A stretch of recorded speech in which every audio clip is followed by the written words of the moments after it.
Ahead and call the meeting to order. Is everybody there? Carrie? Yes. Thank you. Kurt? Yes. Bo? Yes. Joanne? Yes. Rusty? Yes. Mark? Yes. I'm here. Okay. The first thing we have to, and Gary. Is Gary there? Yes, sir. Okay, very good. Can we have a motion, please, to approve our agenda for this meeting, please? It's on page 3. Mr. President, I make the following motion that we approve the agenda as presented. Is there a second, please? I'll second that. All in favor? We'll need to take a roll call vote. And Barb, you're going to do that? Yes, I am. Well, Mr. super. I didn't know Drappers. you were going to be there. Great. Yes. I'm here. Mrs. Wilson, Yes. Mr. Rathburn, Yes. Mr. Van Antwerp, Yes. Mrs. Navaria, Yes. Mr. Snyder. Yes. Any chance that Celeste is there? Okay. I did talk Okay, to the her mother- earlier. I did talk to her earlier this morning or this afternoon, and I know she was planning on signing on, so maybe she's having difficulty again. Okay, thanks. The motion passes. Our agenda is approved. Do we have any comments or communications from citizens?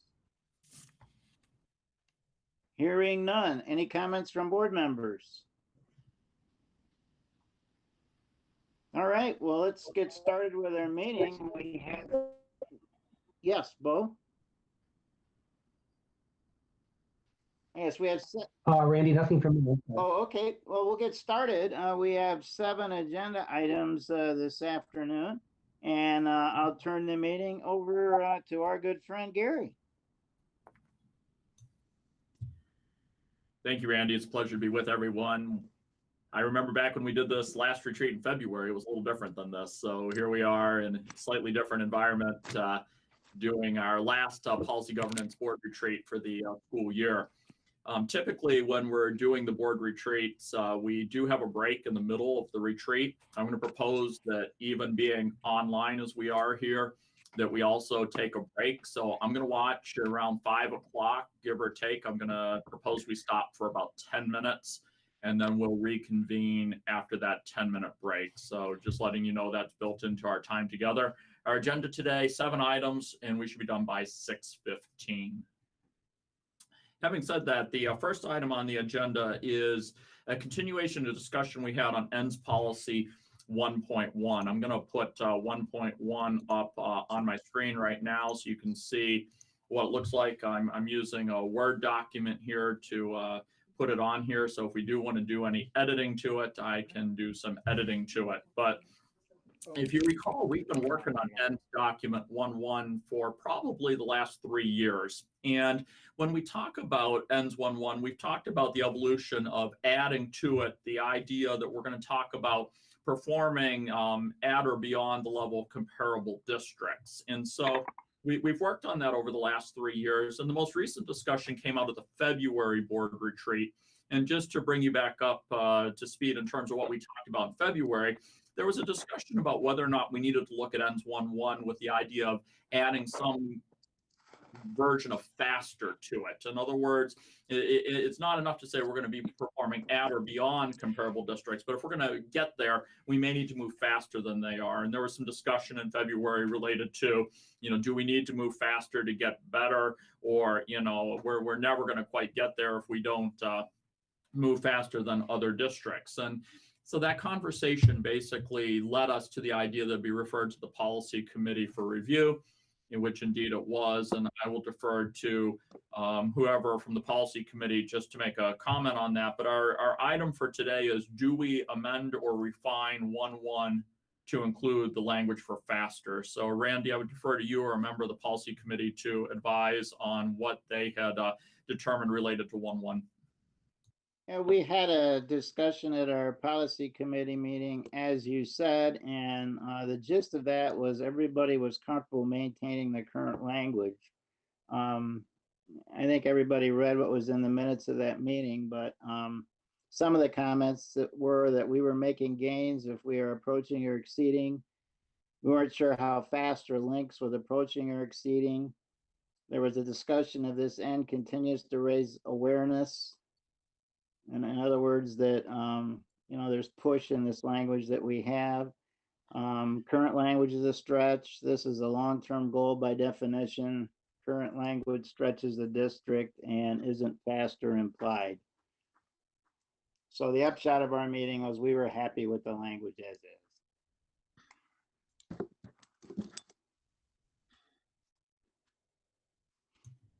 Thank you, Randy, for that summary. So the question to the board here right now is, do we need to do anything further with end statement 1.1 regarding faster? Can we leave it as is for the time being with, of course, your prerogative to revisit it at any future point?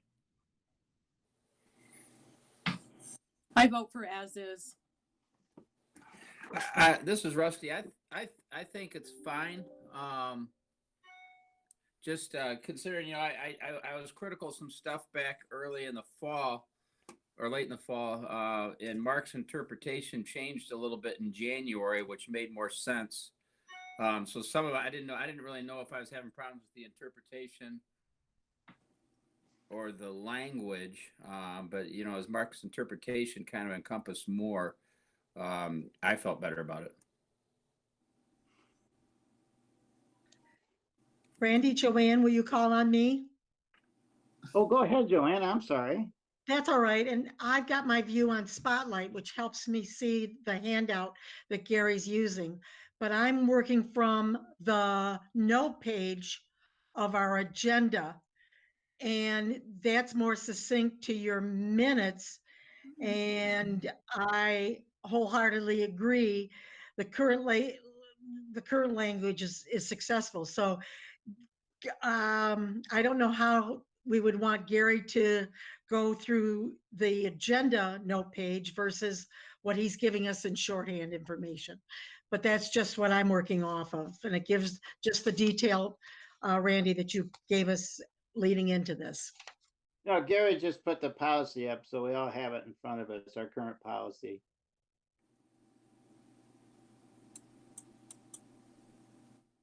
Anyone else? Hey, Randy, this is Bo. I'm okay with the way it stands currently, although, so I will share with my colleagues on the board how my brain processes all this. When we get the data from Mark in the monitoring report, I am just basically looking at the height of each of those bars and kind of where we are and where our comparable comparison school districts are. And I'm just looking to see if we are up there at or toward the top. And so not to turn this into another long discussion over this, but it would be okay with me if we took a part of this current statement out, which was the part about greater than in prior years. For me, it just needs to say long-term goal of approaching or exceeding highest performing comparable communities. Now, I say this just to voice kind of what my brain is grinding on right now, but I know over the years we've gone back and forth on this, and we may be recovering old earth. So I'm not suggesting that we stop and talk about it, but I just wanted to signal to my colleagues that for me, it would be okay if it were even shorter. So, okay, Randy, just mentioning that with no expectation of further discussion on it. Okay. Anyone else? I could support that. I could support Bo's statement. Yeah, I think that part of the end statement is there because that was very important to administration when it comes to analyzing their performance year over year. And I think we had a lot of discussion about whatever language we chose for 1.1, it had to be relevant to what was actually happening in the district. And if I recall, that piece was important to administration. Maybe I'm wrong, but I think that was right. Okay, that makes sense. Yeah, and Randy, this is Bo. I track that, and I have no problem with what's there now. Okay. But hey, sorry, it's Rusty here. I kind of, when I look at it greater than prior years, sometimes we're not going to be greater than prior years. I mean, I still look at it as more comparable because we could fall if we fall 5% and our comparable districts fall 10%, then something happened. And like even this year, we're not going to be greater than a prior year. So in defense of what Bo's saying, greater than prior years could be a challenge that sometimes there's things that we don't have control over. So the comparator stuff is more significant than greater than prior years, if everybody understands what I'm saying. So Joanne, again, to support what Bo has said, and looking at the note page that has basically the breakdown of the minutes of the policy committee meeting, everyone was comfortable maintaining the existing language at this time after discussion of, are we making gains if we are approaching or exceeding? Not sure how fast or links with approaching or exceeding. Discussion of this end continues to raise awareness. Current language is a stretch. This is a long-term goal by definition. Current language stretches the district, isn't fast or implied. So absolutely support everyone with exactly Bo and all three board members support.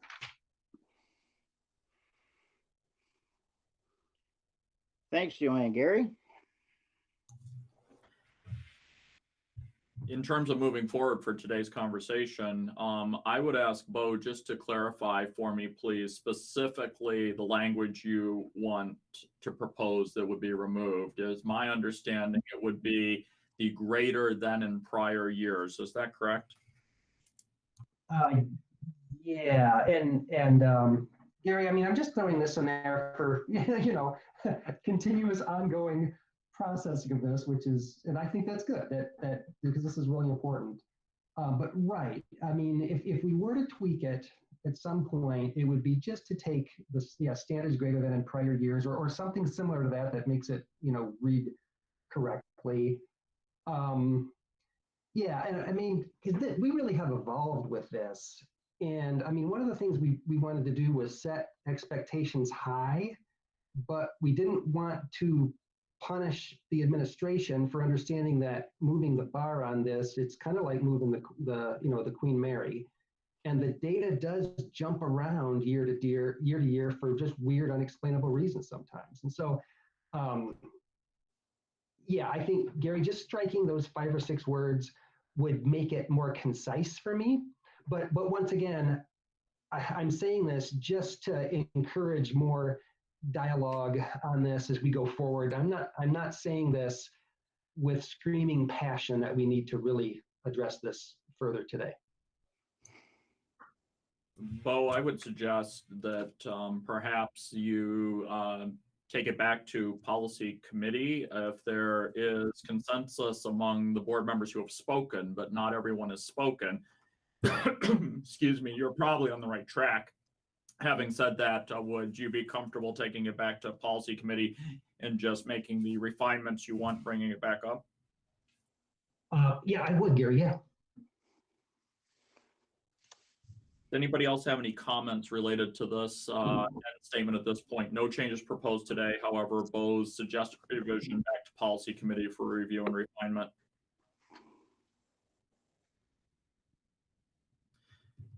Hearing no other thoughts on item number 1 on the agenda. The second item on the agenda is a discussion about, in this case, this is going to be ends policy 1.4, and I've brought that up on my screen there.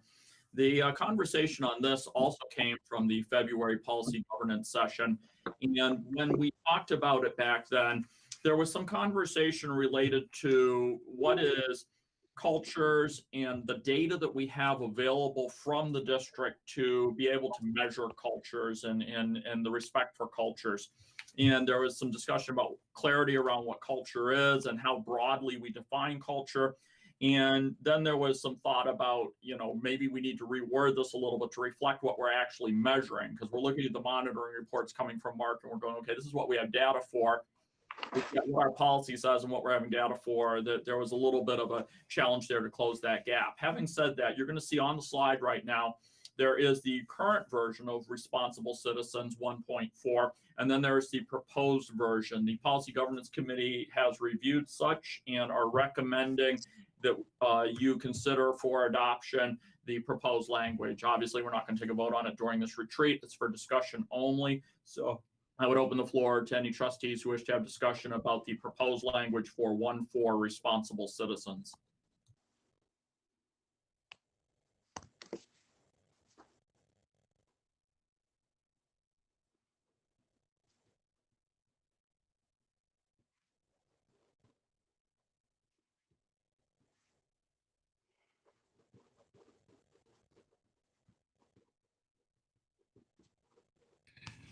I know we talked at policy, this is Kurt Droppers, of course, about this is so hard to measure. And, it's a really hard one to get, quantifiable data on. So right after Kurt, is this make it easier to measure for Mark, or are we going towards bullying?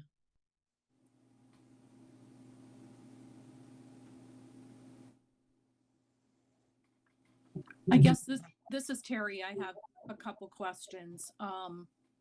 And I guess a comment. The first comment is, I hate to have this discussion without Celeste on here with us, because I think she has some important perspectives to share about this. So in the current statement, we're talking about ethical awareness, which to me means right or wrong. May mean different things to other people. The proposed is good citizenship. So I guess in both cases, we're assuming we all know what ethical awareness and good citizenship is. To me, good citizenship just means you know the rules and you follow them. So I guess I'm not clear what the difference between the two might be. I would second what Joanne said about, are we making it easier to measure? It doesn't seem like we're making anything particularly clearer.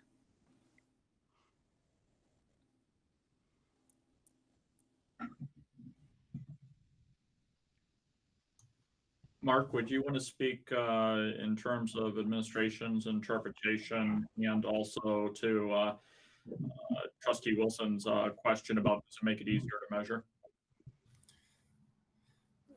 I think one of the things that was, I don't know if confusing is the right word, but it wasn't clear from the current statement what it is that's being asked for here. Because in the end, it asks to be responsible citizens. So exactly where the ethical awareness and the cultural sensitivity, it didn't really allow itself to, those are means to an end. And it seems that that's where the confusion is, if the true interest is in looking at ethical awareness and cultural sensitivity as means, then you're really only measuring an end, but not based on what is the first two items there. So it just seems to be a fragmented end in trying to interpret that. So anything that can be done to really clear up what is the intent of the board in putting that end together. And so I don't have an opinion whether one is any easier to measure than the other. I think the proposed statement makes it clear that it's that the citizenship is what's expected through ethical behavior and respect for differences. which appears to be a little clearer than what the original statement is. But it's just, I think the issue in interpretation is that it was very difficult to understand exactly what is being asked for. And so anything that can be done to make that, bring more clarity to the statement would be helpful. I guess the phrase culturally sensitive is something I'd like to keep. But again, Mark's input on to measure ends versus means is important.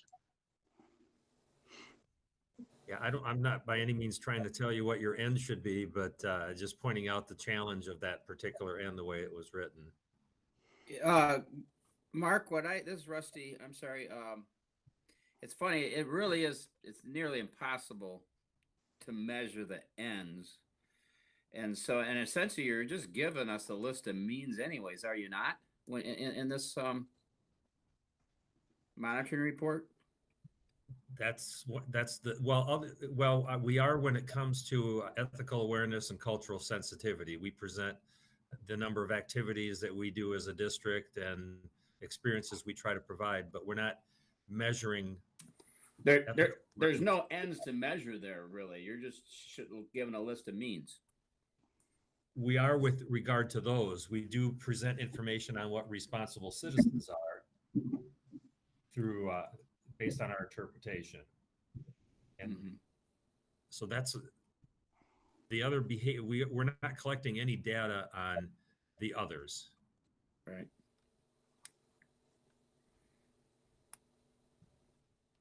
So it's kind of a mix of ends and means that you're reporting on. It's just, it's important. I'm happy with the language either way. We want to keep it in there, and so it's part of our focus. But yeah, I see most of it being mostly means that you're reporting on, and if you increase the means, I'm happy. Hey, Randy, this is Bo. Looking at this fresh like this, during the eye test where they're flipping the lenses back and forth, and which is clearer, 7 or 8, and it's one of them might be clearer, but it's really hard to tell.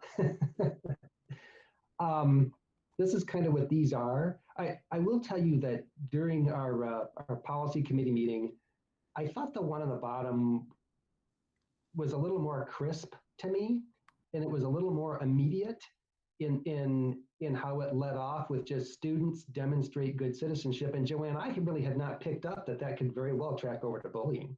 That would map onto that. So anyway, those are my thoughts, but I'm not really suggesting that we're gonna necessarily come to closure. And if Celeste is not on the call, I think hers is a really important perspective to get here. And I guess another question I would have is if we move from the current to the proposed, as we look at the nuances, is something unintentionally being dropped? So this probably deserves more thought and discussion.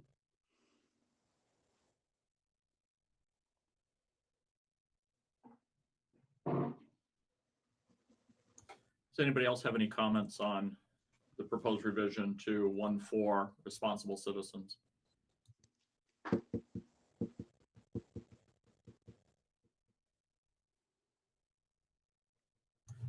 Hearing no other comments, it'd be my proposal to you, subject to your concurrence, that perhaps we bring this back in our next policy governance retreat for a little bit further discussion. Perhaps administration could look at the proposed language and have a discussion about how they would respond to that language in a monitoring report to see if there would be anything substantively different that would come out of it or anything that would be left out based on what's there. So you can tell, if you're leaving something behind inadvertently in the interpretation of administration. And if they do that, and then also at the next meeting, hopefully Celeste would be able to join. You could have another discussion about it. I would propose that for your consideration at this point, and we can move to the next item.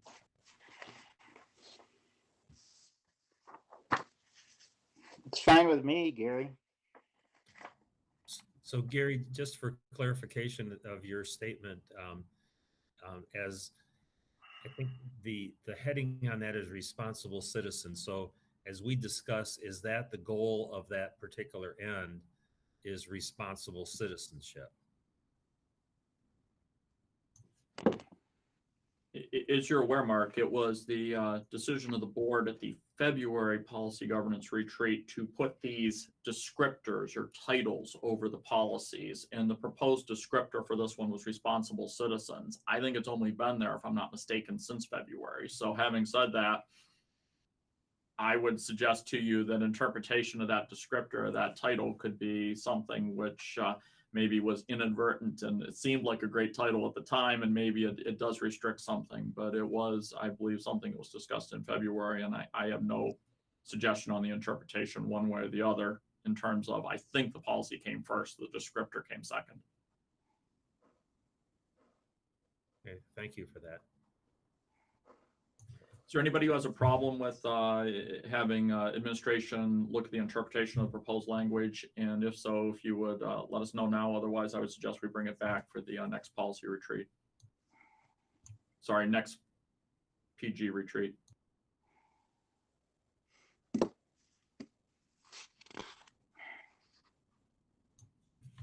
Hearing no concerns with that, the next item number 3 on our agenda here, I'm going to slide my slides up here, relates to ENDS policy 2.5. The policy committee, is my understanding, when they met, discussed adding a new bullet point. 2.5 currently has 11 points under it, so this would be point number 12. The language for this point is all new, but it was developed to reflect current practice. So we're basically stating what happens currently. Operate and understand the language starts with further, without limiting the scope of the foregoing by this enumeration, he or she shall not operate without a continuous budget cycle by completing 2 budget revisions during the fiscal year as needed to accurately reflect the financial condition of the district for the board and community. So that would be in addition to policy number 2.5 in the topic of financial condition and activities. And Randy, I would ask you to just speak briefly, if I've summarized that correctly, from the policy committee, and then open the floor for your comments and discussion. No, you did summarize it correctly. And what initiated this was board members asked the question, where does it, is it in law or is it in policy that we have budget amendments? And I guess there's nothing in law about it. So the thought was to codify existing practice in a policy. It fits well with 2.5. The other thought was it might also fit in 2.10, communication and support to the board. But after discussion, we left it here under 2.5.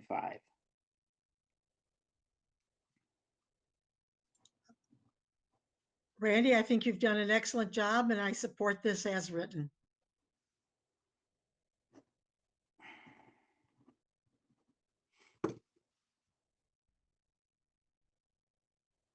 Any other comments? Yeah, I support it, Randy. Rusty here, I support as well. Yes.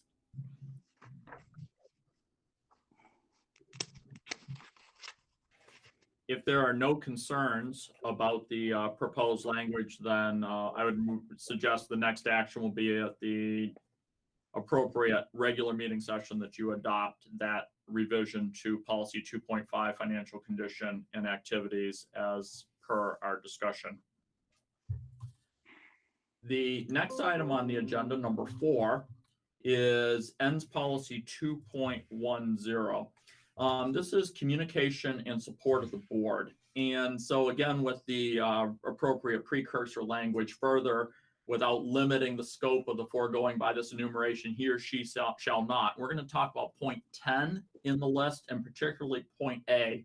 10 is deny the board access to incidental information requested by the board, including but not limited to. And point A is a monthly summary of financial performance which is presented at the regular monthly board meeting. Having said that, there has been a period of time now where this report, as my understanding, has been presented to you as trustees, which really leads to two questions that I would ask you to embrace. And let's potentially do them one at a time. The first question is, does the current monthly financial report meet our needs, and our needs as in you as board members' needs? Should anything be added or removed? That's the first question. Then the second question we'll talk about separately is, do we want it presented or just reviewed by trustees? So I would ask that we start with the first question there. And again, Randy, I'll ask you to clarify if I presented this correctly. And if I have, then to open the floor for discussion. Does this current monthly financial report meet our needs? And is there anything you would like added or removed? Well, when this new format was started, we said that after 6 months, we would review it to see if it was the information we needed. And I'm kind of a less is more guy. So through all this, my head has been that it's been too much. And I guess I had a change of opinion. I had a change of opinion because I think we're about to enter some really unprecedented financial times for the district. And in my opinion, I would like to keep the report we are getting. For that reason, I think more is going to be better going forward here as part of our oversight responsibility. So as chair of the audit committee and supporting Paula to move forward to give us that detail behind a simple percentage of where revenue was this year, last year as a capture in time, you're saying you like the detail of salaries, maintenance, et cetera, that backs up that report. And well, I agree. I didn't if these were regular times, but I think we're about to enter irregular times, and I think the detail would be good. You know, the next part of the question is, do we want this presented? And, you know, I don't know how that'll go, but at least the information is all there for us. Hey, Randy, it's Rusty. I just think for transparency and everything, I like the information. I think it's just important that we keep the heartbeat. You know, I do that here at my business. I do it at home. So I do like the report. You know, I don't review it with a fine tooth comb, but some things do catch my eye once in a while, and it's good to know if something's. I mean, at least we're aware if community members come to us or there's an issue. You know, now the burden's on us.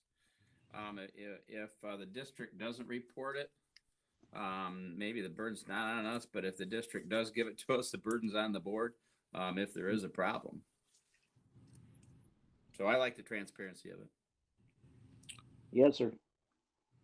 Randy, Kurt, I think more is better, you know, and you've known that, and I voiced that in the policy committee. I think Paula's doing a good job. We're trying to keep our heads up, and, you know, obviously next year budget's going to be a challenge no matter where we end up. Thanks, Kurt. And I would say, Randy, I would totally be on your team. Initially, I would say, you know, it was too much, but I have a different perspective because of the situation we're in now and what may be forthcoming. So I'm in agreement with you. Yeah. Maybe this is Bo. I'll throw 2 cents in here. I think whatever we see monthly is fine. I just want to point out that by the time something rolls through our financials and gets to us, if there's some major change this next year, it's too late at that point. So I support seeing something monthly, but we will have to be much more proactive than that. So what we're talking about here is really kind of a bare minimum in terms of expectation. Thank you. Yeah, I do expect, you know, the next, shoot guys, 3 or 4 months, or maybe through this whole next year, it's just, it's almost going to be like this might be kind of a monthly thing where we're just, you know, we may just be buffeted with new financial issues every month as we're, you know, getting maybe fine tooth, you know, our state funding kind of dialing in, and all the crazy things that might or might not happen with kind of, you know, federal supplementation of it. And so anyway, I support this, but I suspect, you know, the next 6 months or a year we'll be at this monthly. So Randy, Joanne, on to item number 2.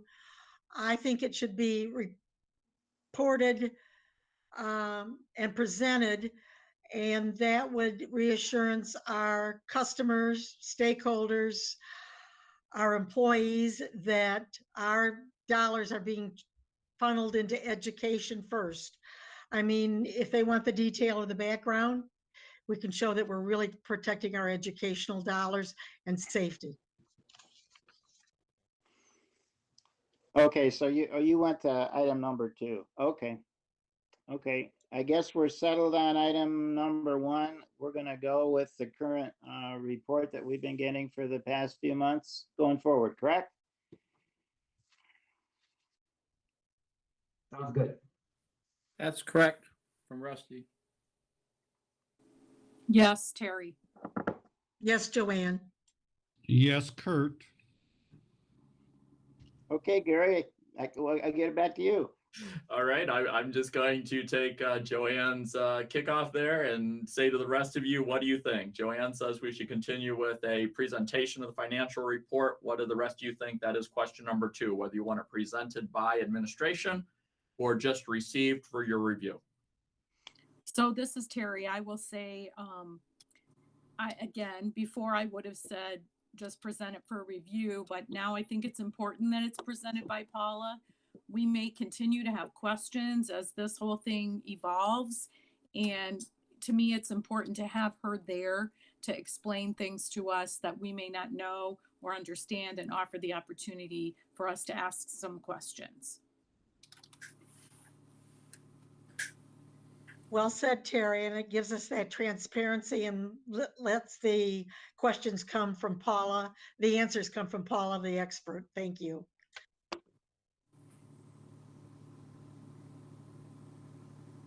Anyone else?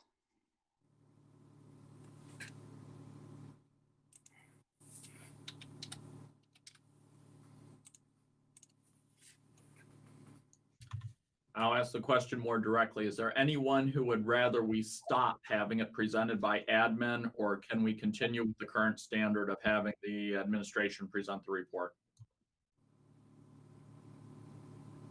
Yeah, this is all current standard works. This is Kurt. I would appreciate staying with the current status. Rusty here, I concur. This is Randy, support. Joanne Wilson, support.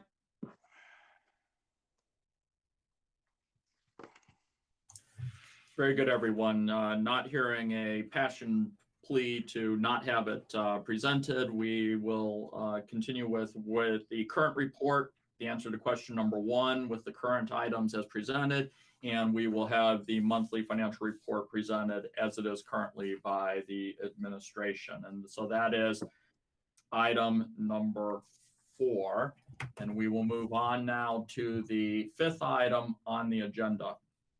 The 5th item on the agenda is a discussion about the policy 2.4 and 2.5. And in particular, we're going to look in this case at 2.5.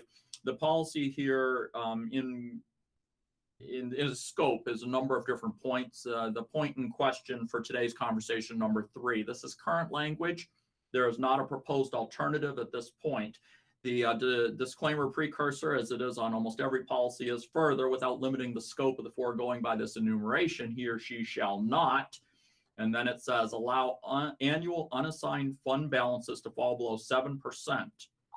In parentheses, the Board of Education authorizes the superintendent to establish any standards and procedures which may be necessary for its implementation. The reason this is coming up on the agenda is a discussion related to the impact of COVID-19 and the coronavirus pandemic on what is going to be a school budget that might have more uncertainty than in most cases. I put for your consideration 2 questions in this space, and I think the conversation may even go beyond those 2 questions. But the 2 questions to have a conversation about are, first of all, the policy does clearly state in writing that your expectation is a fund balance of 7%. However, it has been said informally by board members that, boy, we really like it when it's above 8%. This is a good thing. And there's nothing wrong with that affirmation, but if we're saying to administration one thing in our conversation, like, boy, this is really good when we keep it above 8%, but yet we're stating in writing that we want it to not go below 7% or effectively 7% or higher, then, you know, we need to have a little bit of conversation about that, because if the administration has to prepare a budget, if they prepare a budget and the fund balance drops to 7.25%, do you come back and go, well, wait a minute, we really liked it above 8%. What are you doing at 7.25%? But yep, that's what the policy says. The second question, which I think is even more appropriate in these times, is if we consider what we're living through to be unprecedented and exceptional, then would it qualify as a reason such that we would use the fund balance? Okay, so in other words, there's a reason we have a fund balance. We all recognize that. Is this a time where it might be prudent to consider looking at that fund balance? I'm not going to tell you which question to talk about. I'm just going to tell you that's the space we're in today. We need to have a conversation because administration is tasked with putting a budget together with probably less certainty than they've had probably in all the years they've been putting budgets together.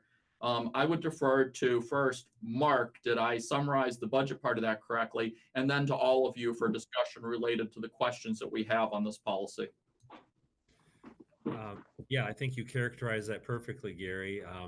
I would add just one other thing. This, as we're learning more about the state of the economy and its impact on our foundation allowance, we're not only looking at some issues potentially, you know, for next year, but we're also looking at a possible proration for this year of anywhere up to $600-700 per pupil on the foundation allowance. So if that becomes true, and we may not know that until after June 30th as to what that proration would be, and we would have 2 state aid payments that would be severely reduced in July and August, with the potential that all of our operating expenses up to June 30th would have been using funds that really don't exist. So we may be having to use fund balance just to balance this year's budget, and that may take us down to that percentage. So we've got a dual, at least a 2-year problem. We have a potential for this year, again, depending on a lot of factors on backfilling from federal funds and so forth. But for sure, we're hearing some drastic financial impacts on next year's budget development. So I would just add that that there's a this year situation as well. So I'm going to jump in because I just attended a special MASB committee meeting, and we looked at all those options. But if you had been on the board in 2009, 10, and 11, help me, Paula, we woke up one day and our fund allowance evaporated $436 per student. I think Paula could probably give me a more concrete figure as what happened during those years. But the other thing where Paula comes in is that we at times have looked at a cash flow report. So this is an annual budget of 7 or 8%. And we know that at some given times, a snapshot will say that we do not have a fund balance at 7 or 8%. And at tough times, we didn't proceed, but we looked at a cash flow to say just every 60 days, say, if we were to calculate our fund balance now, it would be 7.1, so that we had some sort of ebb and flow of what emergency measures have to be taken or have befallen us in shortages rather than an annual basis. I'm vacillating around in Joanne Wilson fashion, but maybe Paula can help me. Before we draw Paula into the conversation, just one point on back in 2009, I believe that proration was made much earlier in the year. We're essentially we have a month and a half left in this year, and it would be virtually impossible for us to enter into a process that gives us the ability to make those types of cuts in that short a period of time.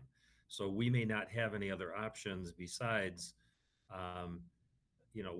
whatever we can do in a very, very short term notice, and that would be using our fund balance. So, if you don't mind, Joanne, I just soon, let's see what all the questions get out on the table before we pull Paula in, and maybe she can take some notes while we're doing this and chime in. Let's let Gary guide us and get out his white piece of paper and start listing our questions. Good idea, Mark. Let's let Gary lead us. Thank you, Joanne. So for your conversation, the two questions are up on the slide there. I would like to hear from all of you whenever you feel willing to share. Yeah, this is Rusty. I think the first question is, I think that which isn't really on here is, would we hold Mark accountable if the fund balance fell below 7% this year, because some things have happened out of his control, and which I would say no, because we are so far along and we still don't even know what they're going to cut. So I think that's the question. Is that a question mark right now? Yes, it is a question right now. Yeah. Okay. So it's not specifically said on there. So my opinion for right now is that I would not hold you accountable for something the state did, which we don't even know what they're going to do. They could do it in July, correct? We don't know when that final number will be coming. Yes, Yeah. If there's a proration, it could very well happen after the end of this fiscal year. It could happen by lessening the state aid payments that we receive in July and August. So if that's the first question, I think that's the most pressing one. Personally, I would not hold you accountable for that, unless you were spending the money on crazy things, which I know you're not. I guess my most basic question is, what is the purpose of the 7%? My understanding is that it's supposed to be an emergency fund, and maybe I've misunderstood that. But just as you would in your home have an emergency fund in case of an emergency, I'd say this is an emergency. So what you don't have it there to never spend it unless you're flush. Terry, it is never referred to as an emergency fund. It is mandated by the state of Michigan a certain percentage, or they're going to step up and take over our school. We're very fortunate on the methods of way we collect our taxes that we can operate on 7% and 8%, because a lot of schools operate with a fund balance in the 20s. So it can never be reflected as an emergency fund. I guess I wasn't using that as a formal term, more of a just side term. So I'm not formally calling it an emergency fund. I'm just saying if it's there, what is the purpose? I understand that it would not be to normally pay recurring expenses. Certainly you wouldn't buy a car and use your emergency fund to pay your car payments. So this is a disaster. So that's my question. Is there ever a time when you're supposed to spend that? Terry, my experience is, our fund balance is fairly low at 7%. And the reason we can carry that is because we are allowed, the community is generous enough to allow us to charge summer taxes. And then one of the main things is we don't pay interest. Some districts have to pay interest because of how their cash flows. So one of the reasons that, but 7% could be fairly low. Mm-hmm. I would personally, I would rely on the what like districts are doing, and what they feel is comfortable for a fund balance.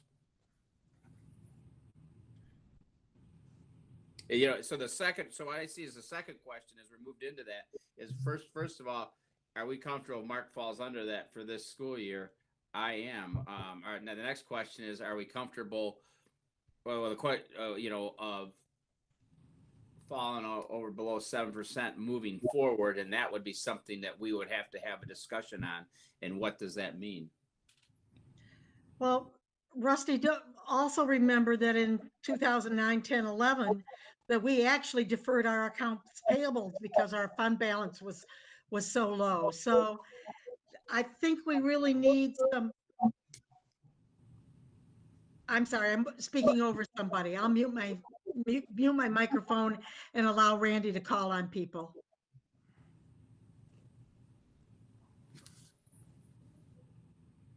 Okay, does anyone who hasn't spoken have any comments?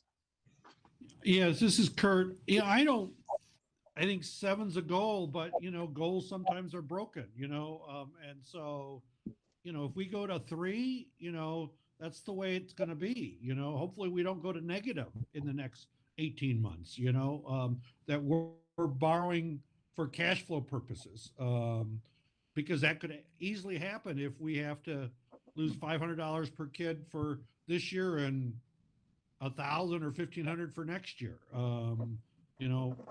We'll be, doing can drives maybe to pay the teachers. I don't know.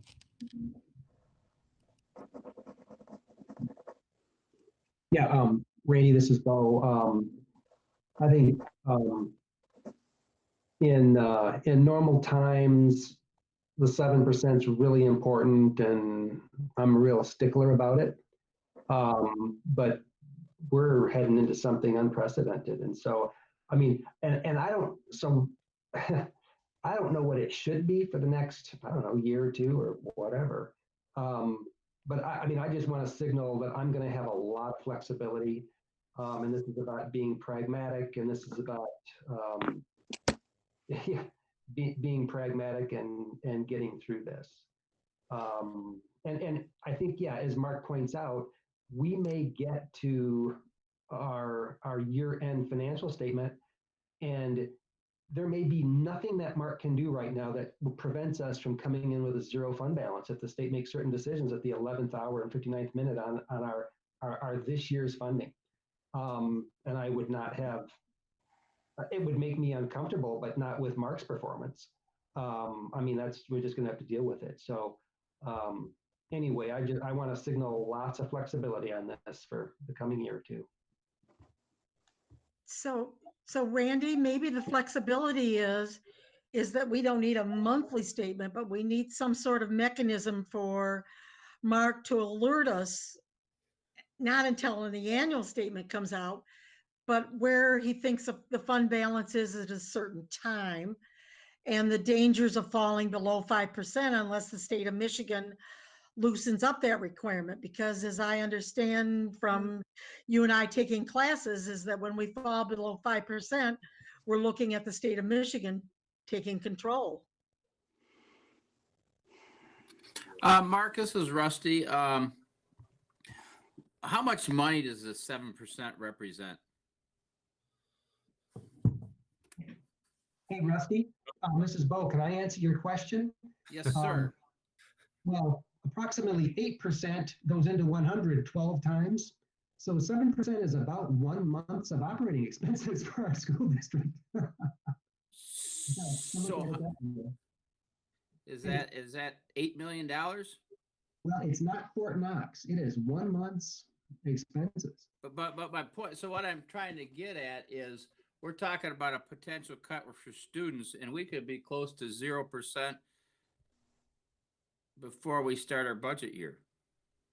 Because I don't know the specific numbers, because Mark brought up that there might be a prorated cut. And that might eat up a big chunk of the fund balance and take it right down to 2%. So I don't know what that number means. Well, Russ, in easy math, to quote Joanne, $100 million, okay, is our budget approximately. 7% is 7 million, so every 1% is $1 million approximately. It's really not, that's really easy math. So yes, if we lose, as they said, one of the senators said there could be a 25% cut in for us next year as far as our allowance. I don't know how we would operate. So, but that's not. Mark, what was the amount, the potential prorated amount they might take away?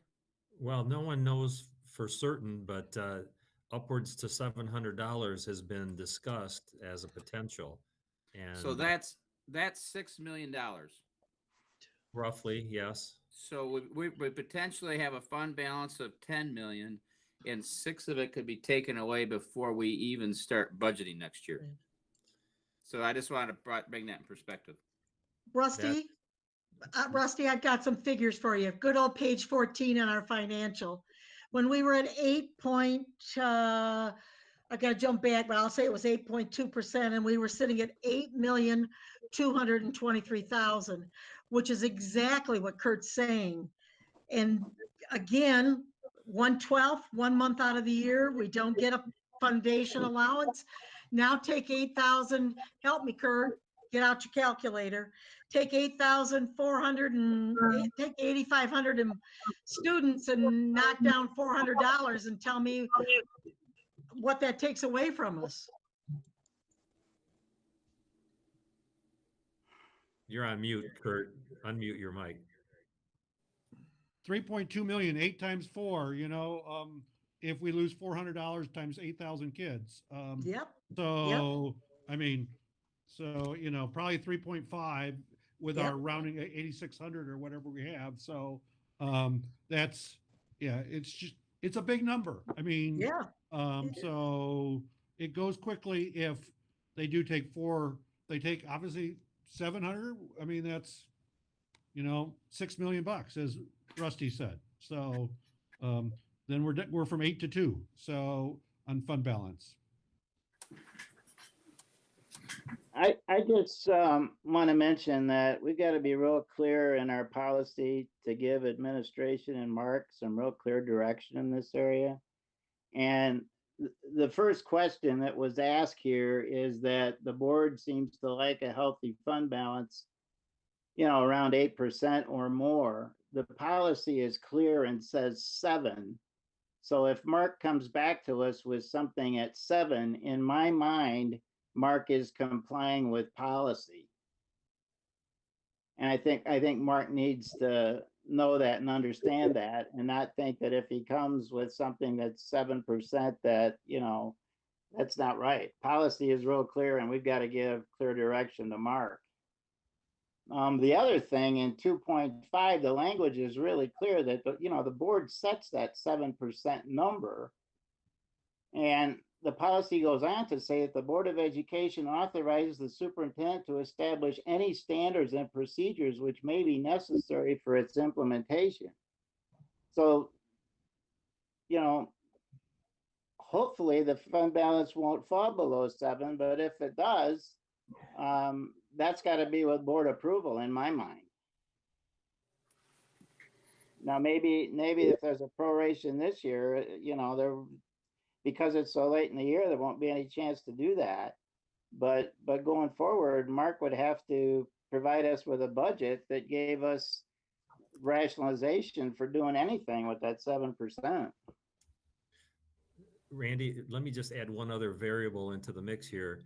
If using, perhaps a worst case scenario, if through proration for the 1920 school year, it brings the fund balance below 7%, then we'd be building a budget for 2021 from a deficit standpoint, deficit being below the 20% or below the 7%. So we would have to present a budget to you, to the board, of that would make up for that percentage below 7 in the following year, if that makes sense. So we could be starting from a position of having 6% fund balance at the end of 1920, and then have to build that back up to 7% through additional cuts to programming. So that's just an added complexity in this whole mix. Yeah, good point.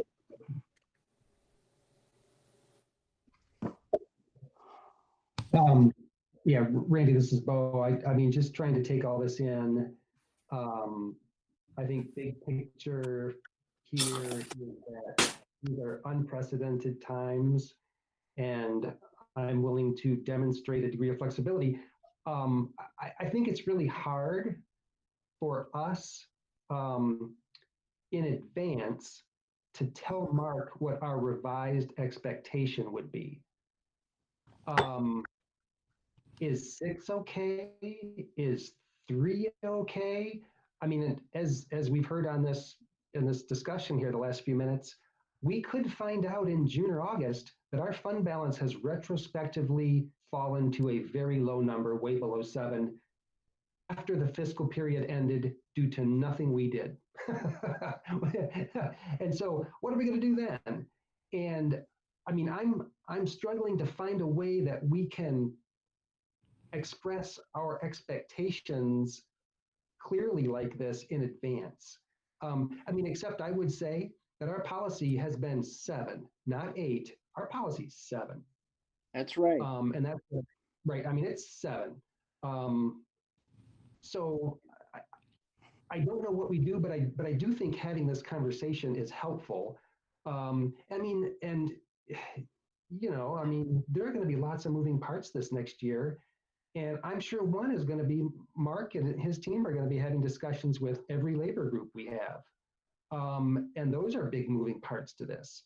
We've got all kinds of just this stuff that's going to have to be worked through. So I guess, I mean, I'm open if somebody has clarity on what we could do or say now, but my gut is, I mean, I just wanted to signal that, I mean, I've been a stickler on 7, but I'm signaling flexibility and, you know, I'm very willing to engage in ongoing discussions about it. Guys, I think 7%, and I agree with everybody. I don't know where 8% came, but 7% is the bottom line. I think it's just a moving target. And if Mark comes to us with information that it has to be 4, then we approve that new number with a goal to get back to 7. But it might be something we're approving budgets to eventually get back to 7. But I mean, maybe the board, I mean, has to just help this community in this district kind of keep the finances, and it's just that fund balance ends up potentially maybe being a moving target. We don't know if it's going to be 2% come August, or maybe it's still 7 or 8%, you know, and then we have some money to play with, and Mark comes to us and says, hey, I need to get back that down to 5 so I can take 3% out of that fund balance. But as Randy indicated, or Mark indicated, we could very well be at 1%, and the district says, or the board says, we want you to get that back up to 3. You know, and so you're doing, we're not even we're getting a bigger cut because we want to build that fund balance up a little bit. I don't expect Mark to be a miracle worker, but as he pointed out, that fund balance was cut $470. I'm sorry, our per pupil funding was cut to $470, and as Bo and Randy and I, and of course Rusty remembers that we sat there back then. We were not Carver governance, and we had input as to, you know, where we were going to cut and keep our dollars at education, and we still managed to come up a little over 7%. But I think the whole scenario of this topic is, how does Mark alert us, not at the year's end, where our fund balance is, or instead of, you know, what the impacts are on our fund balance, which is what Paula's been doing all along. So I think we just need more updates and an approval by the board that if we fall at 6.8, that we've approved it and given him the go ahead to, that we're reassured that we're not borrowing and we can go forward on a quarterly basis. Somebody pull me in here, but I think it's how he alerts us if we fall below 7% and not at year's end. Hey, Mark, Kurt Droppers again. I'm assuming from your standpoint, you and Paula, it'll be much better if you have a rough number from us, what we'd like to stay above for 2021 school year as this comes forward. And talk to me about other districts you have worked with. I mean, is 3% the bottom line for operating income? I mean, where are you at, and where's your history? Your history is better than all of ours put together. What makes sense from the district's point of view, the bottom number, knowing that 2021 is going to be a really challenging year by all accounts at this point? You know, this is a situation we've never had to face before. And I don't think any district, I mean, there are recommendations that come from various auditors and that as to where our fund balance should be. Plus, the state has its own criteria, as has been mentioned earlier, that if we drop below 5% of fund balance, then certain other provisions kick in. If you don't mind, what I'd like to do is have Paula join us, and maybe she can speak a little bit more to this fund balance, because there's so many different ways to get at this fund balance thing. I know she's been listening, and Paula, if you don't mind, could you chime in and just speak to this fund balance issue just a little bit more on, and in particular, how 2019-20 relates to the following school year? Well, 2019-20, we will finalize those numbers in the summer before the auditors come in to actually, determine where we're going to land for the year. And hopefully we would know if we're going to take that proration cut, how much that cut would be at that time. So we're looking at the summer before we're going to know the final effect to our bottom line of fund balance. And by that time, we've already adopted that 2021 budget. So those 2 years overlap before everything's going to wash itself out, because the state operates on a different fiscal year than the schools do. Because the state's got to balance their budget by the end of September, because their new fiscal year starts October 1. So they are calling for another revenue estimating conference in August or September to do a final scrub on the numbers to determine what's going to happen. And I think that they won't even wait that long to do the proration. Right. So, and they're also talking several different strategies at the state level with how they might shift monies maybe from one year to the next. And I know advocating heavily for federal funds for something. They're hoping that a couple different things could happen, but these are all things where you don't know if it's really going to come through or not. They're hoping that there's going to be some federal money. If you remember back to 2009-10, we had ARA funds.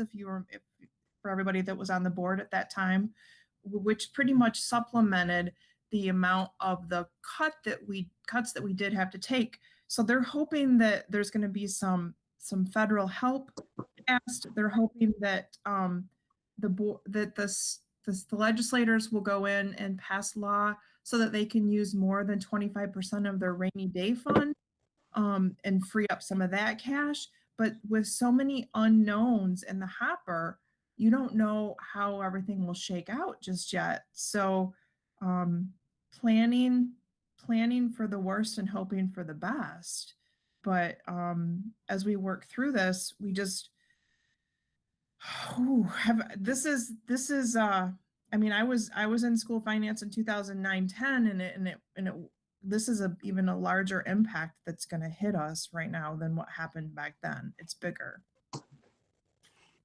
So what you were saying, basically, we're having to construct a a next year budget, 2021, without even knowing what our final numbers will be for 1920, and which could be a big swing in what happens to the fund balance. Correct. And what happens, just to clarify, what happens if we drop below 5%? What the state considers us to be in a certain label? Right. Treasury was on one of the calls that I was on this morning when I learned about the amount of the potential proration, and they look at an average over, the way she described it was they look at an average over a 3-year time span. So I don't think that we would hit that mark right away, but we would knocking on that door, so to speak, to get a visit from Treasury. And there are a lot of other school districts in the same position that we are right now. Well, and I'm sure there are districts that are far worse that could be in deficit spending, where they're having to cut a check to the state for the deficit. If that's even, I mean, it's not possible, but they would have to borrow money just to bring a balanced budget in. Right. So, all right. Thank you, Paula.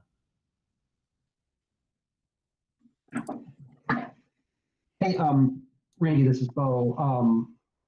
I mean, I think this is one it's just going to play out. And I mean, I think we're going to get guidance from the governor's office on this. I mean, a lot of things are going to get revisited. And this 5%, I mean, hey, if things are thought through in Lansing and darn it, if the 5% is the 5%, then we're probably going to have to set nothing lower than 5%.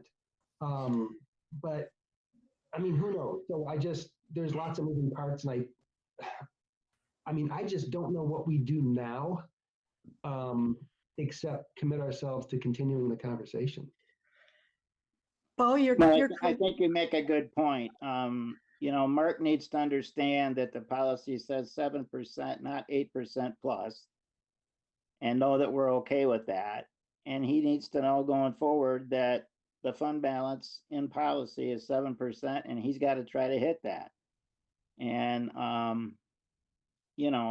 he heard our comments about our understanding of the financial situation. And to your point, we don't really have a clue what's going to happen.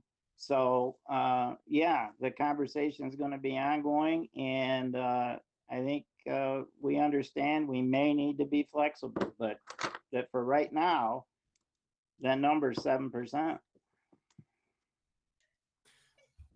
Randy, that's a great comments, but the other problem is that the state of Michigan saying if we don't get federal monies, we're in trouble. And not only that, we're going to go into a 21-22 budget year again. Paula will say with us many unknowns as they continue to put the budget later and later and back on the back burner again. No, that's true, Joanne, but I don't know, to Bo's point, what direction we would give Mark today beyond 7%. I agree. 7% is the policy, and we're going to hold to it. And he's going to alert us when it falls below it. All right. A moment from your facilitator. I'm hearing 3 things which perhaps you can reach consensus on. The first one is that I think the issue of being alerted when the fund balance is changing. And so the question I would have would be, would it be possible to get a fund balance on a monthly basis, like you're getting with your monthly financial report already, that you could add that to it so you'd at least know on a monthly basis, not on the end of the year? I'm going to defer that question to Paula. She does the calculations. I would say that coming up with a fund balance number on a monthly basis would be extremely challenging to calculate for the board, because we are now budgeting based on, we are calculating now based on budget and not actual.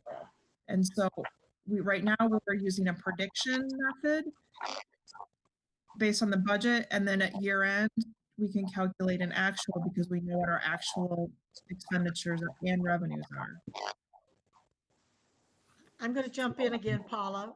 Would it be just possible olden days, we say, I've examined the check register and the bank balances, period. Would it just be something as simple as saying bank balance is a certain figure at a certain time? No, Joanne, because we book several receivables at year-end for federal programs and other things. And so without knowing what those true revenues are at any point in time, to know what they're offsetting against our expenditures, it wouldn't be an accurate number. Thank you, expert. Hey, Paul, this is Rusty. Correct me if I'm wrong. The fund balance is a target for the end of the year budget. And that thing moves off all year round, correct? Oh, correct. It moves monthly. There are months where we will be more cash flush than months that we have a lower balance in our bank account. So when we get a fund balance, it's really we're saying what we want this number on June 30th, 2020 and June 30th, 2021. So monthly data really wouldn't mean anything unless you said we are not tracking to hit that number. Correct. Okay, thank you. Rusty, to your point, perhaps that's what I was getting at. I sense that there was some desire from board members to not find out all the way at the end of the end of the end that we ended up at a certain point. If there's a way that we believe that's not going to happen, then maybe that is why we'd like an alert to that end. I'm not suggesting this go into policy, but it sounds like it's something the board's interested in. The second part, though, Randy, is where you went, which is the whole thing about the 7%. I did hear multiple board members say, if it's going to go below 7%, we need to approve it. I think Mark needs that guidance crystal from you. In other words, maybe this is something you need to approve as soon as you possibly can, so he understands that. If you're going to go below 7, you need to come to the board and get approval. I clearly heard board members say we're going to be understanding this is an unprecedented time, but perhaps that's maybe a slight modification to the policy that if necessary to go below 7% fund balance, that is brought to the board at the earliest possible time for approval. Third thing I heard was the idea of setting the budget for next year. I heard different things from different trustees. It's going to be impossible, obviously, to predict what the fund balance is going to be starting. I think the question that needs to be answered, though, is that do you want to leave the 7% there, or do you want to say to Mark, develop a budget that maintains a fund balance, although it may not be 7%, excuse me, 7% based on the economic realities which we're facing at that time. I'm just trying to put closure on this. I do think you need to state something, and I think Randy's right on with this. If it goes below 7%, what do you expect to happen? I heard board approval. And for setting the budget next year, what do you expect? We expect there'll be a fund balance, but we may not put a number on it at this time. If I've got it wrong, I'm just hearing what you say, but I would suggest you reach consensus on it while we're on the call here today.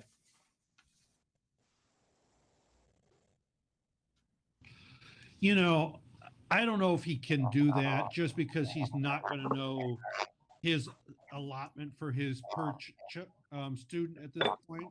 Because if they come in, the state doesn't give him a number till October of what his allotment is, there's no way he's going to have an accurate budget because there's just too much unknown. I mean, unless Paula gets a really good number from what they said, but like this year we got, I don't know, a couple $100 increase that we didn't budget, and then we changed our budget after that.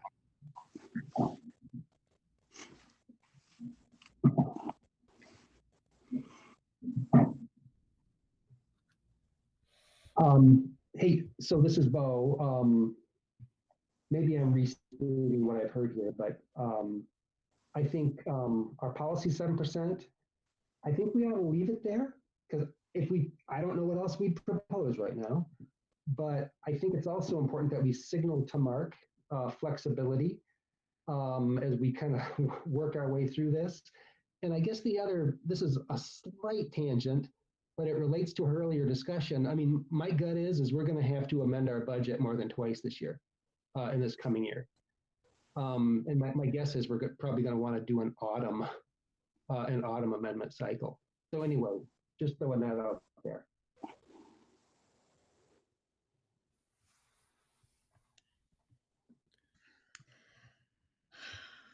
Randy, if I could just, you know, to the, you know, board approval issue, if it's projected to fall, I mean, I want to maybe get some clarity around that. When I heard Paula talking, she's, you know, because the fund balance is all over the place during the course of the year, it's where you want to end up at the end, which is a prediction. And Paula, if I'm assuming you're still on. Can you speak to this prediction part of it? Well, the prediction part of it is when we bring the budget to the board, we're predicting what we feel that revenue is going to be for the year, and we're predicting what all of our expenditures are for the year. And so there's ups and downs that can happen on both the revenue side and the expenditure side with a budget, which we're seeing that now, you know, with potential proration. So based on that, the calculation that I'm giving to the board at amendment time and preliminary adoption takes into consideration what our planned revenues and our planned expenditures are and calculates the fund balance there accordingly. Does that help? I mean, because and then we calculate it again at year end based on what our true actual expenditures are. Right, I just want to get a little more clarity around if we do present information about the fund balance at any time during the year, it's based on a prediction of our best guess and assumptions at point in time. So to get board approval, I was just trying to get at Randy's point, to get board approval, it's based on certain assumptions. Whether or not we have to do a complete budget amendment is one thing versus making adjustments to our expenditures along the way that would, you know, flag the fact that we're targeting or we're on a trajectory to fall below 7%. I mean, I think there are a couple different ways to look at this. You can control expenditures through the year. Right. Without necessarily having to make a budget amendment. I mean, we may want to, but in certain cases, but if we're tracking to have below a 7% fund balance at the end, it basically triggers some type of process that the board gets more involved in, or at least approves. So Mark and Paula, history was when, you know, the $470 came out of our per pupil funding, the superintendent presented us with, I'm going to give a grocery market Joanne Swagger statement, but if I remove the hall monitors, that would save us $2 million. You follow me? What you would where you would make your cuts to come down to recoup that $443 per pupil that was away from education.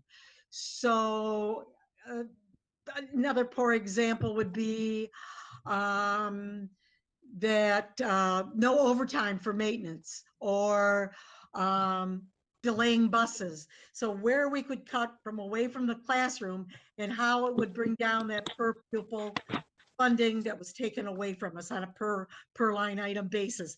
I'm not sure, I don't know what you did in the past, Mark, when you had a budget reduction like that, which happened in those years back. But I think you probably will look at things that come away from the classroom and bottom line, look at the number of employees. So, but back then the board had your list of support of how you were going to balance the budget with the help of Paula.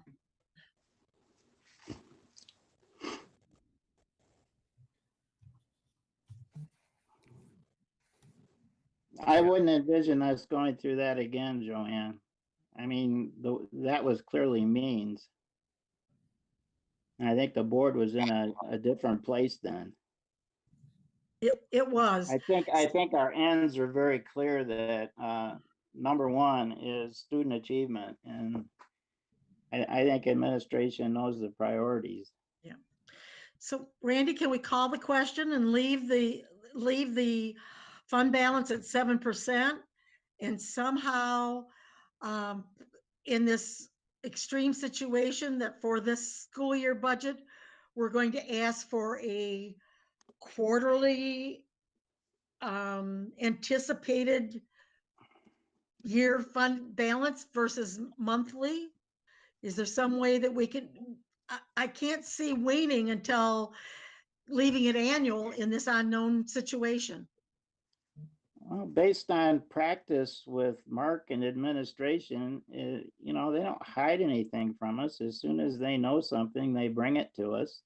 And whether that's quarterly or monthly or whatever it is, I know they're going to be upfront and straight with us. So I'm not concerned about it.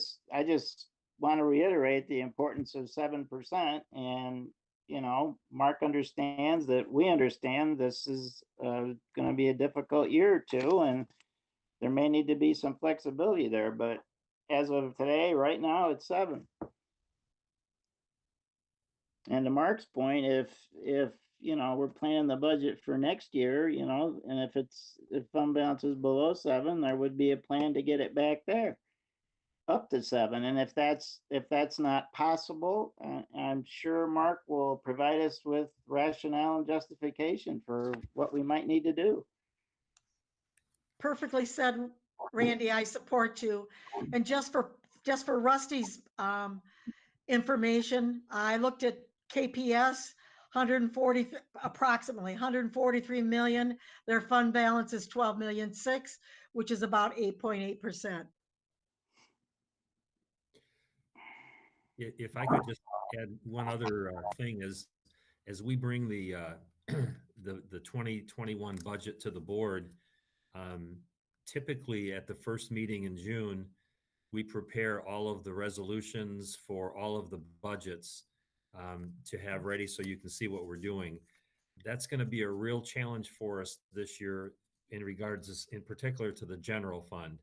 I think we can probably come in with the food service, the debt funds, the bookstore, the building and site sinking fund, and the eternal counts. But I don't think we're going to be in a position where we can have all the final documentation in place for that first meeting in June for the general fund.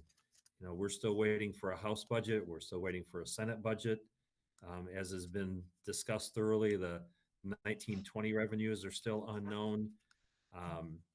And this is just the magnitude of the cuts and the decisions that have to be made between now and when we adopt the budget. Is I don't feel comfortable doing that in a rushed sort of way.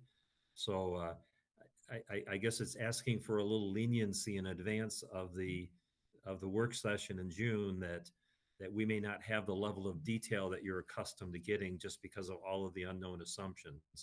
However, if we still are required to pass that budget by July 1, we will have that incorporated into a resolution and everything you need. Just we may not be at that level at the first meeting in June. No, I think the board appreciates the heads up, Mark. All right. Understand. Yeah. I'd agree. Yeah, I just, and to several points, you know, obviously we want to make cuts as far away from the classroom as possible. You know, this year is going to be, it's going to be challenging to do that. We're going to be bringing you more than likely a budget that we don't want to be bringing you and you're not going to want to approve. Just because, you know, if it plays out the way it's looking in the worst case scenario, there have to be some major decisions. You know, schooling will not look the same as it has in the past if we have to make that level of cuts. So nobody's looking forward to the discussions we have to have nor to the approval process of the budget. So take your understanding and your confidence in us that we'll be doing the best we can with the money we have.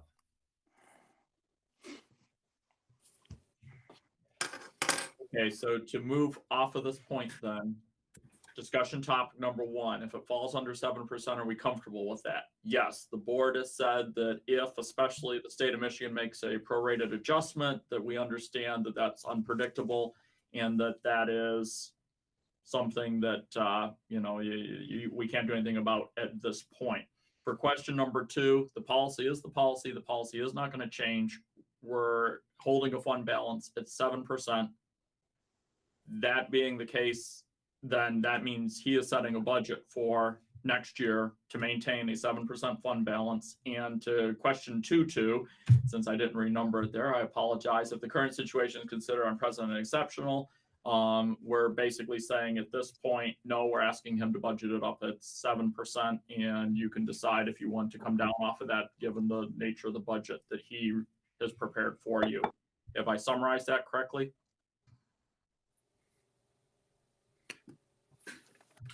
Yeah, I think so. I think you did. Just a clarification, if it falls under 7%, that's considering we have a proration on the allowance this year, right?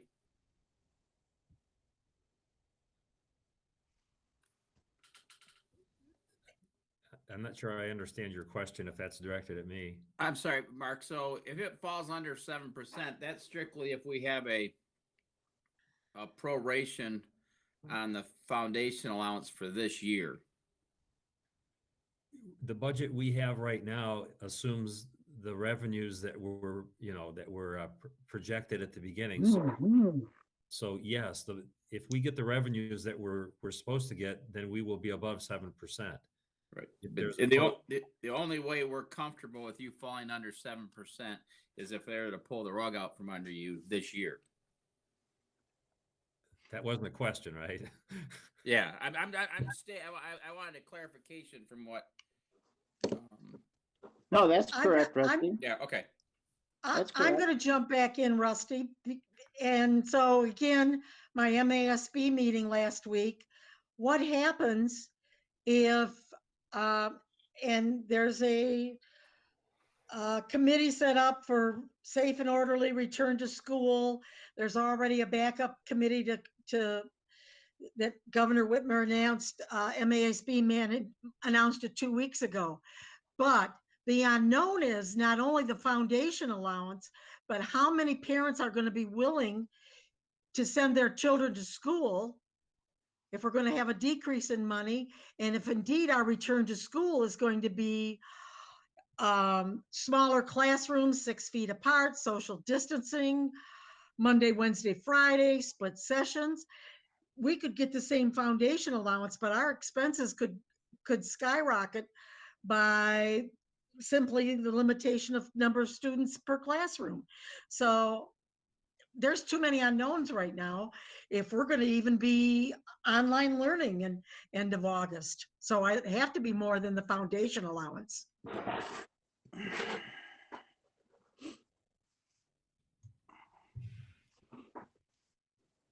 I just want to make sure one more time, if anybody thinks I've got it wrong, just say, I just want to make sure I put on the report here very clearly.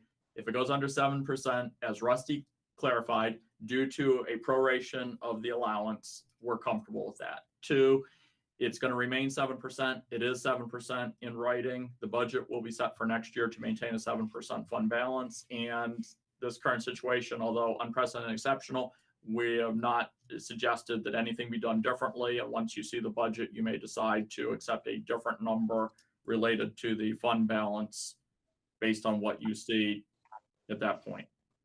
I'm going to say it again. I am not comfortable. I am comfortable with 7%, but the excuse is not the per pupil funding. I'm just comfortable that administration is going to try and hit the target of 7%, and it could be more than a reduction in the funding allowance. It could be a reduction of number of students that return. To clarify, Joanne, I think Mark and his team would put that in the budget with the understanding that I'm sure as the state gathers data, we'll know roughly 80% of the kids plan on returning to their parents. There'd have to be some type of matrix. What that is, we don't know right now, but I'm sure Mark and his team would be working on that.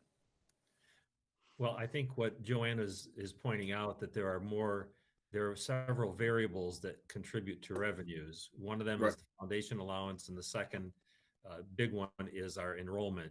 And this is for the 2021 school year. If our enrollment drops and our fund balance foundation allowance drops, that's going to have that will have an impact on our revenues. We probably the enrollment piece will not pertain to the 2019-20 budget because we're locked in for that already. Correct. And you said if enrollment drops, I'm pretty sure it will.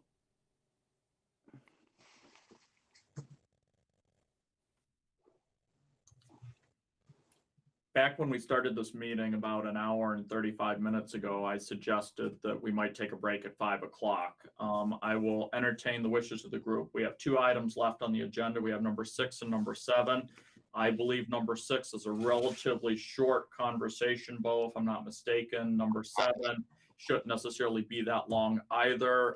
If the wish of the group is to just push through and finish these 2, we might be done by 6 o'clock, and we can do that instead of taking a break at this point, if that's your desire. That sounds good to me, Gary. Push through, Gary. That's a great idea. I believe Celeste is here now. Let's push through. Okay. The next item on the agenda is item number 6 on the agenda. It comes from the Owner Linkage Committee, the Owner Linkage Communication Plan. Back in February, the Owner Linkage Committee met and put together a communication plan. That communication plan had some assumptions in it, which are of, let's say they're not as what we thought they would be. The first one is that we have a owner linkage survey ready to go.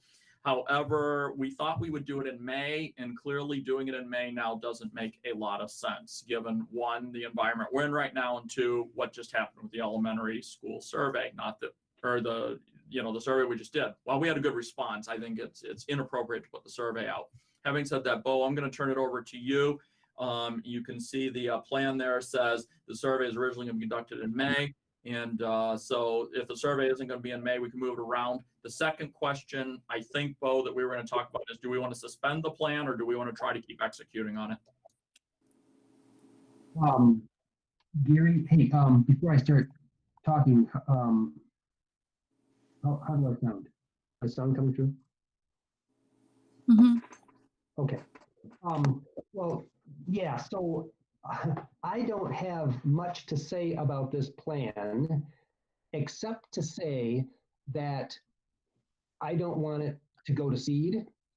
And my intention is to have owner linkage committee come back together relatively soon and tweak the plan, get it out to the full board, and begin moving on it.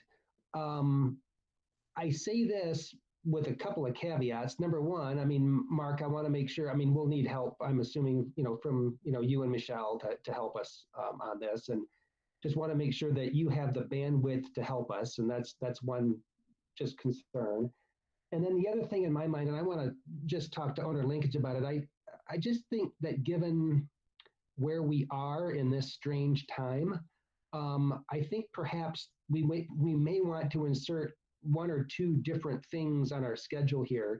I do think, I sense that during the summer, we will come back and we will get our arms more around elementary buildings and kind of where are we, what's the next step, or where are we headed with that? And I think we owe the community kind of a thoughtful kind of, here's where we've been and kind of here's where we're going on this, but we don't know yet. We have to have that discussion. I think that would be appropriate to insert in here as a special topic. I also think the community may want to hear from us when we get our feet underneath us a little more on what we do with just the whole school year planning and dealing with the pandemic. So I guess what I just want to say to my colleagues on the board is I don't want this plan to sit on a shelf, but I think we're going to need another meeting of the owner linkage committee to just kind of work on it, and we're going to tweak it a bit. And then it'll come back to the full board, and hopefully we can move ahead. And that's really all I wanted to say. And happy to take input.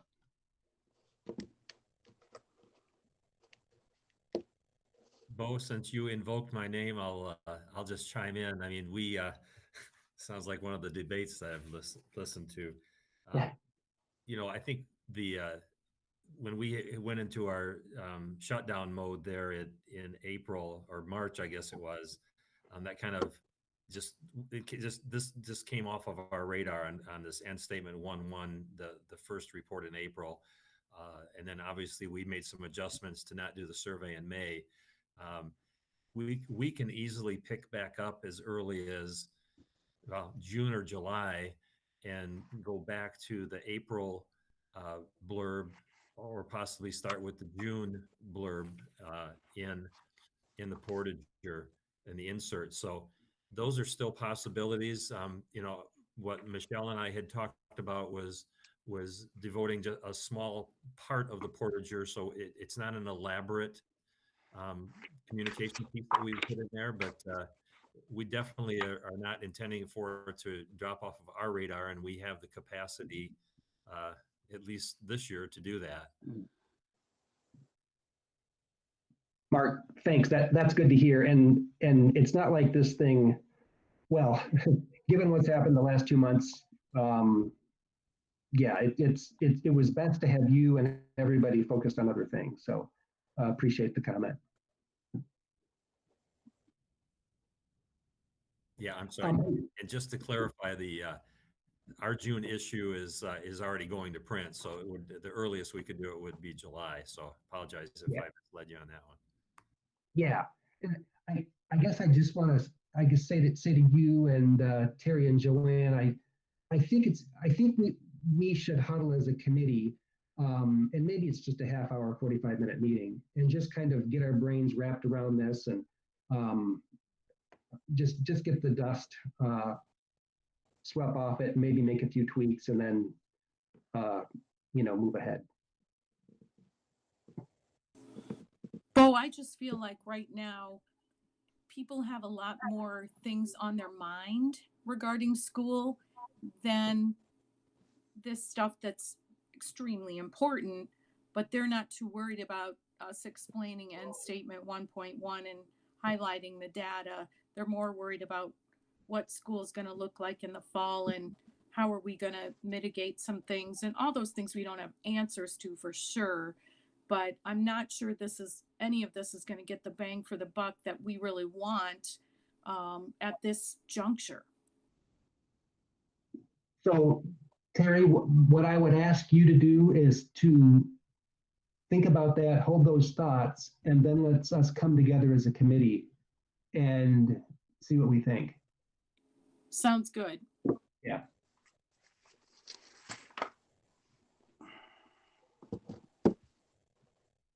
Bo, as a committee member, I support your decision, and you can schedule us out a meeting here at your will. Thank you. Yeah, thanks. Yeah, I didn't want us to just drop this thing. I mean, I think it's important. I mean, Terry, your point is, yeah, maybe there are some more important things the community would want to hear from us this summer. I mean, and so anyway, I just didn't want this to go away, but we may tweak this.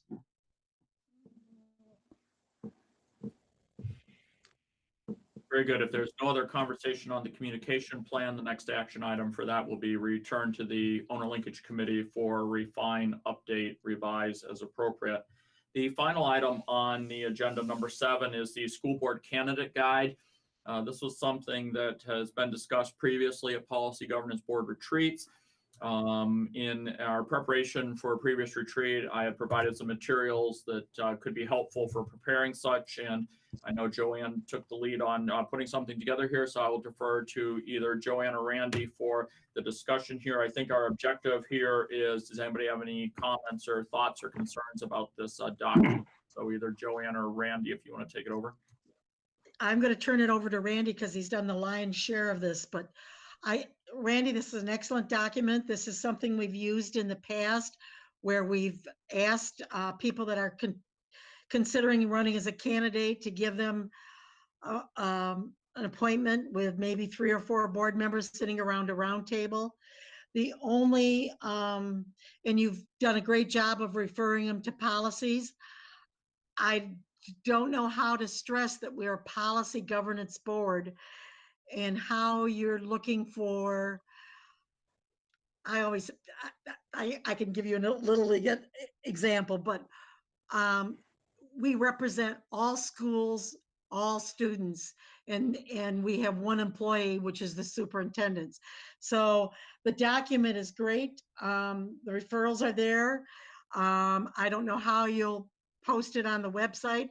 I know Barb will take the appointments, but well done, Randy. So I think the only shortfall is, and maybe that's in a meeting, is a little more in depth of what that we're a policy governance board. But you're the second person that has mentioned that, Joanne. There's nothing in this that refers to the fact that we're a policy governance board. So that's an upgrade we need to make. As Gary said, this is a combination of stuff from Stillwater schools that Gary provided us with, or a district in Minnesota that's a PG district, and also some stuff from MASB. And what we wanted to do is right up front, let everybody know that our incumbents are running for office, and that we would really like to get together with any prospective candidates, because a good board provides for orientation and governance training of prospective board members. So we'd really like to be able to have people who are considering running for the board understand just what they're getting into and what the expectations of a board member are. So the thought was to maybe put this together in a pamphlet and hand it out at board meetings, and also to put it on the website. And anyway, so we have a draft here. We have the one upgrade about adding something about policy governance, and interested in other comments and perspectives here, and when and how you think we should circulate it. It's a really good piece of work, Randy and Joanne. I greatly appreciate it, and really clear. And with the addition of the PG stuff, I think it's really in good shape. So, and the meeting offer with the potential candidates is a good one too. I think that would really clarify to people what is involved. Yeah, does that say, that says meeting with board officers? I wonder if I had to change that to board members, not knowing for sure who's going to be able to make these meetings or whatever. Well, I guess in my mind, I'm not sure that we would want to have 7 people at a meeting with a potential candidate. No, right. So, if you say board officers, that implies 3. Yeah, that's what I was thinking. We'll leave board officers there, and then we'll just see how it goes. Yeah, Randy, this is Rusty. Yes, sir. Going back to when I ran for school board, there was a meeting after the meeting, and it was a public meeting where potential candidates sat down with the full board. And really? They gave us a packet. And so there might be a mechanism there, where it is at the end of the meeting, you hit the gavel, and then you have the second meeting, which is the potential candidate meeting. It's an open meeting, but I remember all board members were there when I was sitting in that room, and all of us got packets of, you know, and then we discussed what it was to be a board member. Oh, I did not know that. Wow. Wow. So that's just a thought. Rusty, Yeah, thanks. did you feel like that was effective, or would it have been more effective in a smaller group setting? I think it was effective because you get the perspective of a lot of different people. So it, you know, everybody has a different perspective on a different perspective, Terry, and you know, expectations of school board, and maybe it's important they hear all that. Okay. Thanks for that, Rusty. Thanks. Just a thought. Just a thought. It was effective for me.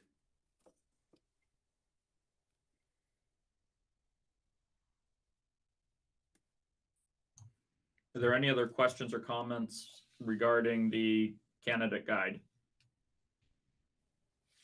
Can I make, I just want to comment, I'm sorry, it's kind of unrelated to this, but this document really piqued my interest.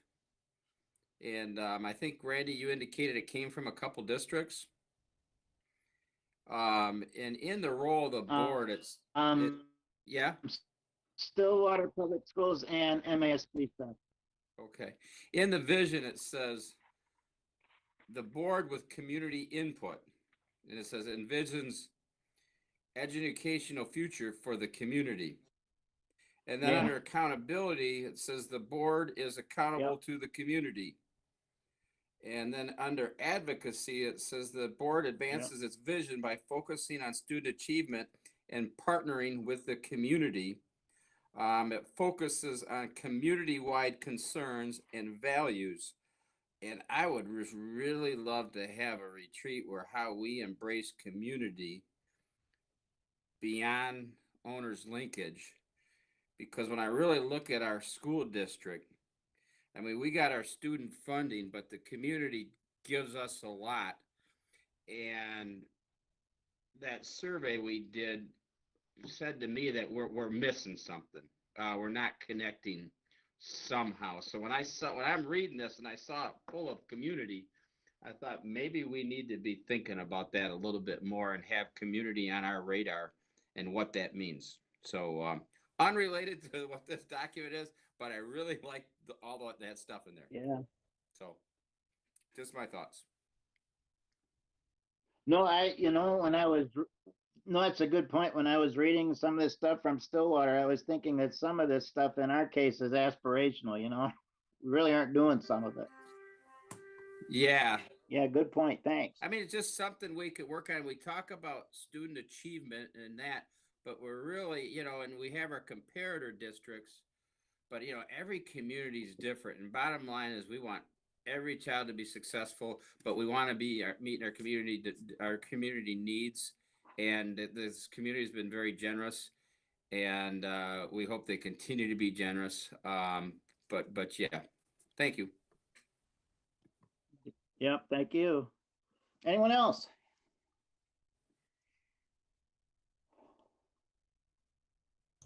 So I think, Randy, hearing Okay, well, yeah, go ahead, Gary. I'm sorry, Randy, I didn't mean to jump on. I was going to say, hearing no other comments on this, is the preference of the board then to have you put those final revisions in for our next step, incorporate policy governance into the document appropriately, and then have it ready to go. And then the only other question that's unresolved is does that mean we're going to have the small group meeting with 3 trustees, or are you thinking you'll revisit that given what Rusty's suggestion was? Just to get this out, why don't I make that thing about meeting with the board a little more vague, you know, so we could structure it any way we wanted to going forward,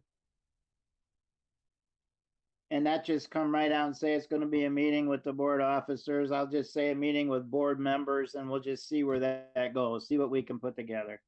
That sounds good.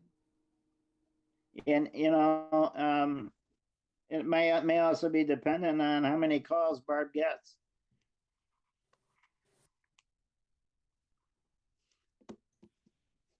Very good, Randy. That concludes the 7 items that we had on the agenda for today. As far as I'm concerned, I think we got through everything we need to get through. I turn it back over to you. Hey, thanks, Gary. Any other comments from anybody? Oh, by my clock, it's 5:56. Go ahead, Bo. No, I was saying not from here. Good retreat, Randy, Gary, thank you. By my clock, it's 5:56, so we're gonna meet Gary's goal of 6 o'clock.